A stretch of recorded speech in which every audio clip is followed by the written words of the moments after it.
आपके दादाजी ने परदादाजी ने जमीन खरीद के रखा होगा, है कि नहीं? उसी तरह से जैसे जमीन एक एसेट है, क्रिप्टो एक डिजिटल एसेट है और ये लॉन्ग टर्म ग्रो होता है, शॉर्ट टर्म ग्रो नहीं होता है। मतलब आज लिया 1 महीने में 2 महीने में ग्रो हुआ नहीं, वो स्कैम होता है। एक्चुअल क्रिप्टो करेंसी को जैसे अभी किसी के दादाजी ने जमीन ली होगी, है कि नहीं? वो 40-50 साल में कितने रुपए में ली होगी? 10 टका 20 टका में, है कि नहीं? आज उसका कीमत करोड़ों में है, राइट? बिटकॉइन 2010 में किसी ने 10 सेंट्स में लिया, किसी ने मान लो कि $1000 मतलब 70,000 टका का उस वक्त बिटकॉइन लिया होता। एग्जांपल दे रहा हूं, 2010 में कितने बिटकॉइन होते हैं?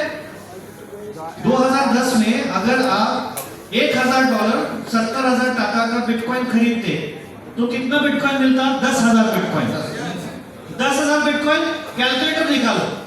अभी 10,000 बिटकॉइन के लिए 2010 में आपने 70,000 टका दिया, आज उसका वैल्यू कितना है? 10,000 को आप $1,03,000 से मल्टीप्लाई करो, वो हो जाता है लगभग 12,000 करोड़ टका। कितना? 12,000 करोड़ टका। लेकिन कितने साल में हुआ? 15 साल में।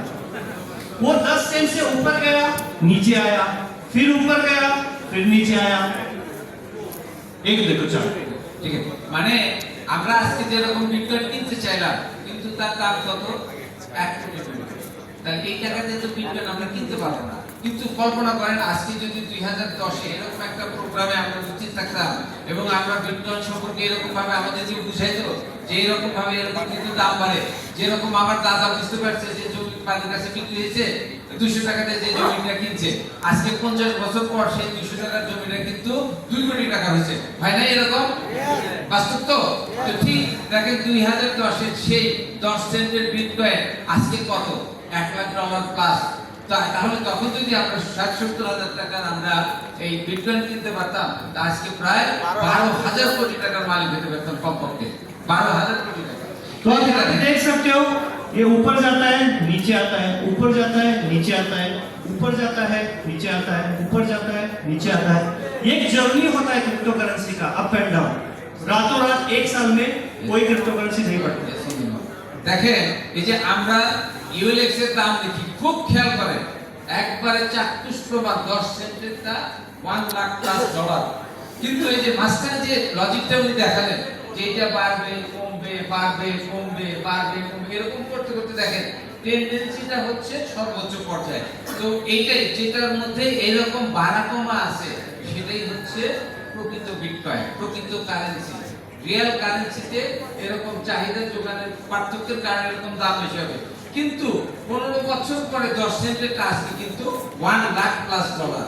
ঠিক আপনার যে ইয়াটা আছে কারেন্সিটা আজকে ইভ্যালুয়েশন দেখতে পাচ্ছেন, দাম বাড়ছে কমছে বাড়ছে কমছে।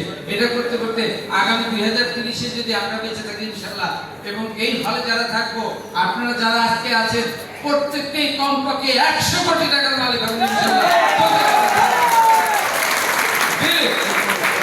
तो अभी इम्पोर्टेंट ये है कि क्रिप्टो करेंसी को कमाना सीखना है, मतलब क्रिप्टो करेंसी जनरेट करना सीखना है।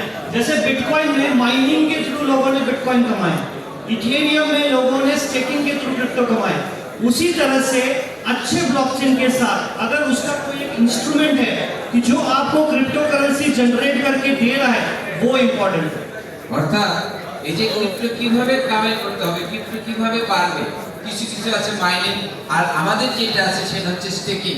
অর্থাৎ ক্রিপ্টোকে আপনাকে এমন একটা মেশিনের সাথে রাখতে হবে যে মেশিনটা সময়ের ব্যবধানে আপনাকে এটা রিওয়ার্ড হিসেবে বাড়িয়ে দিবে। অর্থাৎ 100 রাখলে 400 বা 500 রাখলে 2000 এরকম যে রিওয়ার্ড পাওয়া যাবে সেটার সাথে আপনাকে থাকতে হবে। আজকে আপনি যে যদি এটার সাথে থাকেন, আমাদের যেটা সেটা স্টেকিং আপ এনএফটি, আপনি আজকে এখানে থাকবেন মানে যে $100 যেটা কিনবেন সেটা কিন্তু এর সাথে 310.5% যোগ হয়ে কিন্তু 5 বছর পরে আসবে। যে কারণে আমরা বলেছিলাম যে আজকে যারা এখানে আসছি সে যদি $100 আপনি ইউএলএক্স তার হাতে থাকে, এই 5 বছর পরে কিন্তু তার কাছে কোটি কোটি টাকা চলে আসতে পারে এই এই এই রিওয়ার্ডসের কারণে এবং এই মার্কেটের কারণে। अच्छा, अभी हम जो अपॉर्चुनिटी आज हम सब लोग हैं या जो लोग नए यहाँ पे देखने के लिए आए, उनके लिए मैं बताता हूँ, हम जो प्रोजेक्ट प्रमोट कर रहे हैं वो इथेरियम जैसे लेयर 1 ब्लॉकचेन्स है, उसी की तरह